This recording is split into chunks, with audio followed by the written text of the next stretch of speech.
Hi friends, তোমরা সকলে কেমন আছো? আশা করি ভালো আছো, সুস্থ আছো আর আমার পাশে আছো।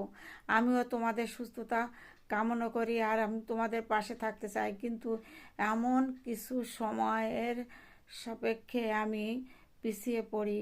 শারীরিক দিক থেকে বিভিন্ন কারণে তোমাদের কাছের থেকে দূরে চলে যাই। তবে কি আর বলবো, না বলেও পারি না।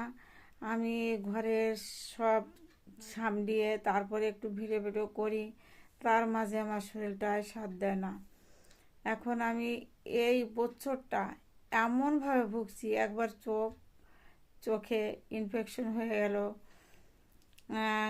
কালাজিয়ান হয়েছিল, আবার টনসিল ফুলেছে, তার জন্য অনেক দিন ভুগলাম।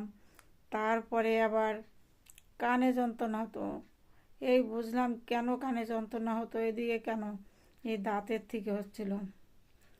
দাঁতে প্রচণ্ড যন্ত্রণা, তো যন্ত্রণা, আমি জলই দিতে পারছি না, জল খেতে পারছি না। তারপরে আমি এই ডাক্তার দেখালাম কিছুদিন আগে, সেই ওষুধে কাজ হয়নি, ভালো লাগে না। তারপরে আবার এইখানে এই যে এটা আর আহমেদ হসপিটাল নাকি ওইটা, ওখানে আমি দেখাচ্ছি আজকে সকালে সমস্ত কাজ বাজ সেরে আমি গিয়েছি সকালে, মানে যাব। এটুক তো আমার জানাই ছিল যে আমি যাব, কারণ আমার একটা এক্স রে করা ছিল আগেই, সেই দাঁতের এক্স রে, 3টে দাঁতের এক্স রে, সেই এক্স রে আমার দেখানো ছিল ওই দিন। শনিবারে আমি পারিনি, আজকে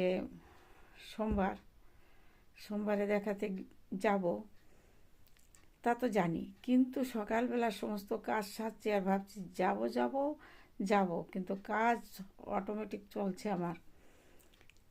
যেমন থালা বাসনের থেকে আরম্ভ করে ঝাড়ু পোছা সমস্ত করে, পুজো পাঠ করে খাবার দাবার খেয়ে যা হয় এই করে আমি 10:30টার ভিতর বেরিয়ে গেছি।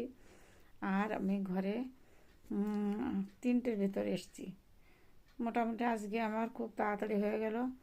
তোমাদের কিছু ভিডিও ওই পথে বসেই ছেড়ে দিয়েছি। আমার চ্যানেলটাকে বাঁচানোর জন্য যা সামনে এসছে তাই করছি। তোমরা সাথে থেকো, যখন ভালো ভিডিও করব তখন করব, যখন খারাপ করব, কিন্তু একটু দেখো, সাথে থেকো, এই আর কি। তবে আমার দাঁতে ট্রিটমেন্ট করে আমি মনে হয় তুলতে হবে, কিন্তু আমি তুলতে চাইছি না, দেখি অন্য কী ব্যবস্থা করা যায়, পরে তোমাদের জানাবো। ভালো থাকো, সুস্থ থাকো, আমার পাশে থেকো, আমি তোমাদের